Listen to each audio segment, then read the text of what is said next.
Patty Simpson with Simpson Math. Let's look at how we can control for lurking or confounding variables when we design our statistical study. So one way we can do that is we can identify or specify our population. When we get ready to begin studying and we're going to collect our data, we need to make sure that we are actually identifying the population that we want to look at. And we may sometimes need to narrow that population down. Maybe we're not looking at all of America or all adults in America, or even all adults within the ages of 20 to 30 in America. Maybe we narrow that down to adults in Texas between the ages of 20 and 30. We just need to identify and make sure that we're being careful with what is our population. Are we looking at all trees? Or are we looking at pecan trees? Are we looking at pecan trees in a certain area, Texas?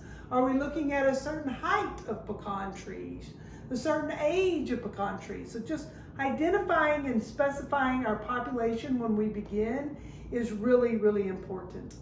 Then when we collect our data, when we collect our sample, we need to make sure that our sample is representative of that population.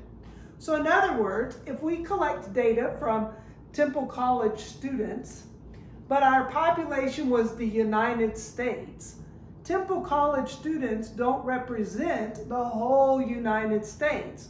We would need to get a sample from lots of different places around the United States if our population was the United States.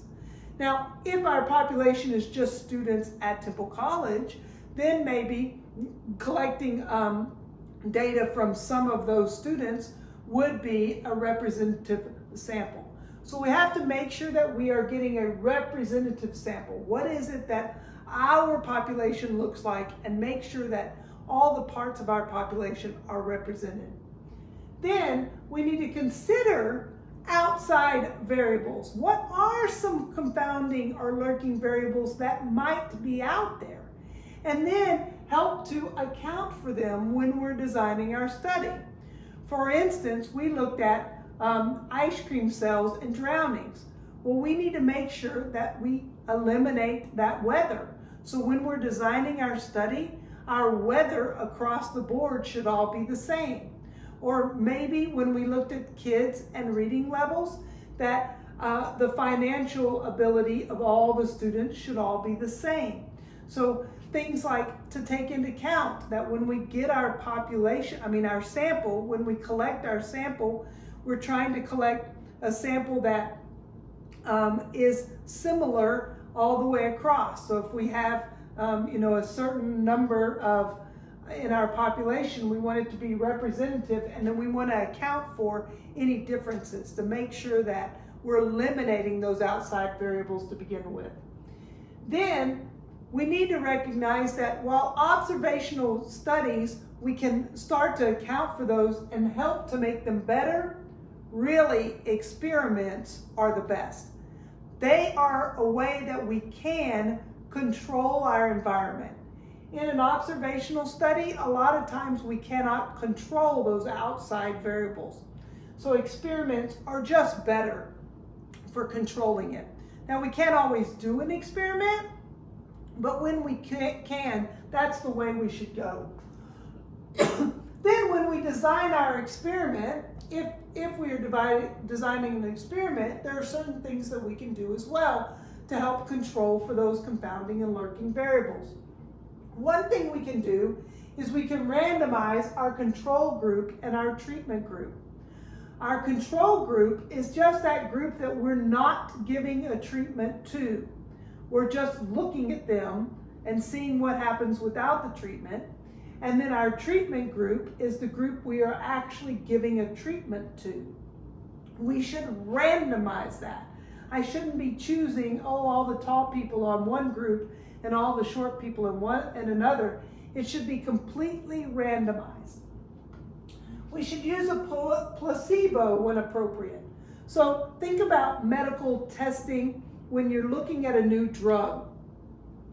Just the fact that I'm getting a drug, even if it's not or I'm not getting a drug, might influence the outcome of the study. It turns out that just receiving something sometimes would make me better. So we want to use a placebo when appropriate, and a placebo is just a fake treatment. It's a treatment that looks like the real treatment, but isn't actually a treatment at all. And that just eliminates from thinking I'm getting a treatment, and therefore that thinking making me better. So we want to use a placebo when we can. We want to use a single blind or double blind method in an experiment when possible. So a single blind experiment is when I, as the researcher, know who's getting treatment and who isn't, but the subjects who are getting the treatment don't know.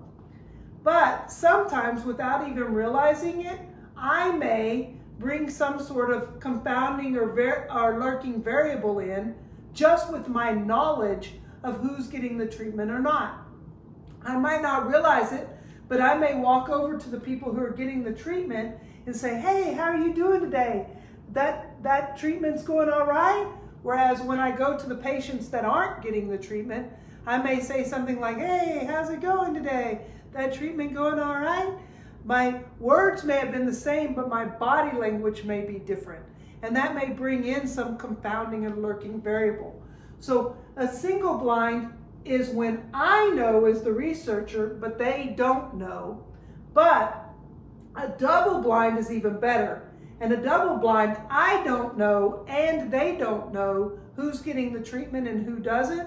And that way I can't bring any sort of confounding or lurking variables in with me. So double blind experiment is when both the researcher and the subjects don't know. Single blind is when the researcher knows, but the subjects don't know. You want to be able to replicate the experiment, and you should replicate the experiment and see if you get the same results. When we do that, then we know that we're helping to control for those lurking variables.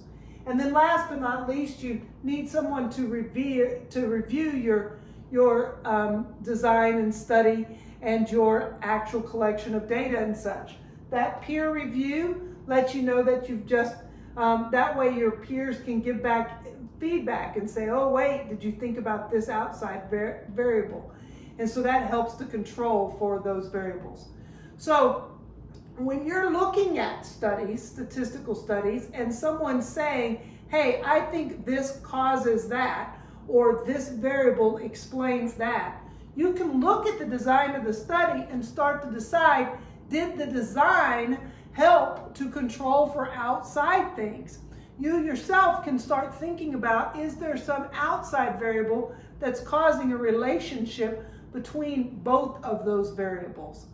So designing our study is important for helping to control those outside lurking or confounding variables. Math Made Simple is Simpson Math. Thanks for watching.